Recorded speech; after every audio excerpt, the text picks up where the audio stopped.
Well, we just reviewed NES Remix for the Wii U, and we're still playing NES Remix pretty much non-stop, so we thought, what the hell? Let's dig into the Wii U's Virtual Console and go back to the originals, to the ones that, for me at least, were my introductions to this whole gaming thing.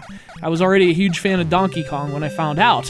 The monkey doesn't fall far from the bigger monkey. It's Donkey Kong Jr. for the Nintendo Wii U.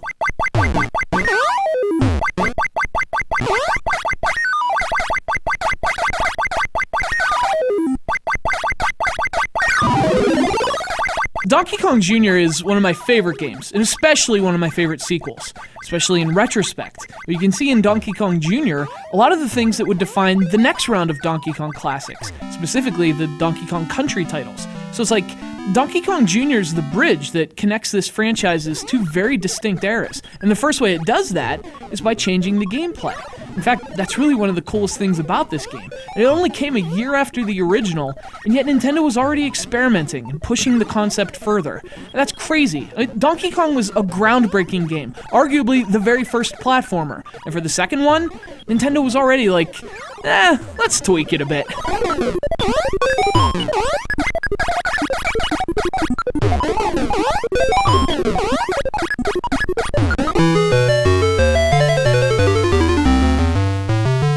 So where Donkey Kong was primarily about jumping and really traditional platforming in the old school sense, Donkey Kong Jr. is more about climbing. I mean, it's still a platform game, obviously, but it's an evolution of the concept. So now instead of jumping from platform to platform, you're mostly climbing from vine to vine, from chain to chain. And this really changes the feel of Donkey Kong Jr., even though it's still the same genre, and it's still using a very similar blueprint. It's not a radically different game, but it feels different enough to be interesting and distinct, which makes it the perfect kind of sequel. And again, one of the coolest things about it in retrospect is the game's Donkey Kong countryness. Obviously, that's due to the efforts of Rare and how they were able to reinvent the franchise while also keeping familiar elements intact. But I think it would have been a lot harder for them to do that without this game's boldness. I mean, gone is the trademark construction site and the steel girders. This one takes the Donkey Kong series to the jungle, which is where Rare picked it up a decade later. And there are those Snapjaw sprites, which look very similar to Country's Claptraps. I mean, again, this is all in retrospect, but going back to it, it's cool how Donkey Kong Jr. feels like the fulcrum that balances the franchise. It's a little Donkey Kong and a little Donkey Kong Country.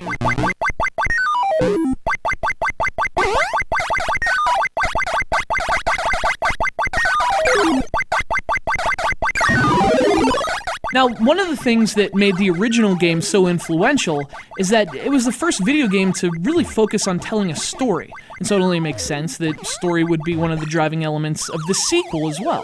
I mean, Donkey Kong Jr. is perhaps best known as being the one that turned Mario heel. Having captured Donkey Kong in the original, Mario holds him captive. It's up to Jr. to save his dad from the bad guy, from Mario. How cool is that? And like its predecessor, the story of Donkey Kong Jr. unfolds with each level. Jr. chases him through the jungle before finally reaching Mario's hideout, where dangerous electric traps await him. And once he gets through, his dad's cage is in sight. This is one of my favorite boss levels from any NES game. You have to push all 6 keys into the locks to set Donkey Kong free, at which point, happy ending. And it's awesome because, like the original, it tells a complete story, but also because that boss level condenses all the things that define Donkey Kong Jr. into one really clever, really fun level. To me, Donkey Kong Jr. has always been a textbook example of how to make sequels. You know, it's an extension of the first game, but it's also different enough to have its own identity. And it's amazing to me that at a time when most sequels were just swapping pixels for the same gameplay, Donkey Kong Jr. was this ambitious. And that music rules. It's one of the best Donkey Kong games, one of Nintendo's most creative early efforts, and one of my personal favorites. It's Donkey Kong Jr. on the Nintendo Wii U.